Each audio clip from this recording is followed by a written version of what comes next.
they want کہ پاکستان کامیاب نہ ہو کیونکہ ان کے بچوں کے پاس ڈیول نیشنلٹیز ہیں, ان کے بچے آپ سینٹ میں بھی بٹھا دیتے, ان کے بچے آپ بڑے بڑے عہدوں پہ بھی بٹھا دیتے, ان کا کیا چاہتا ہے کہ پاکستان بکھرے. سو دس از دا گیم, جس طرح آپ نے بولا نا کہ بظاہر یہ لگ رہا ہے کہ گیپ ہے, not at all. As I told you and I'll repeat this on the last time, کہ جس دن عوام میں اور جی ایچ کیو میں خدا نہ خواستہ آئے گی division, Pakistan will split up, اور اللہ وہ دن کبھی نہ لے کے آئے.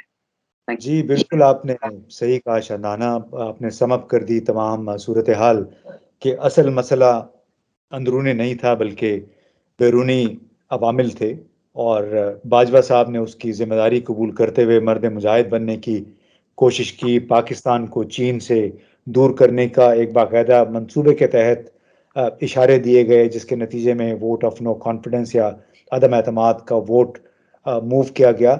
لیکن ان کو اس امر کا بھی خدشہ تھا کہ اگر ہم چین کے اور زیادہ قریب ہو گئے, سی پیک کے تحت منصوبے اب نیکسٹ فیز میں جا رہے تھے, ان لوگوں کی اپنی روزیاں ختم ہو جائیں گی. اور ان کو یہ بھی خطرہ تھا, جو کہ رانا ثناء اللہ صاحب نے بڑا واضح طور پہ کہا, کہ اس وقت تو صورتحال ہی ہوگی کہ یا عمران خان رہے گا یا ہم رہیں گے. دیکھیے کتنا ان کو خدا کا خوف نہیں ہے کہ ملک کا وزیر داخلہ یہ بات کر رہا ہے کہ یا وہ عمران خان رہے گا یا ہم رہیں گے, اور ہم رہنے کے لیے یعنی سروائیو کرنے کے لیے ہر وہ کام کریں گے جو ہم کر سکیں گے.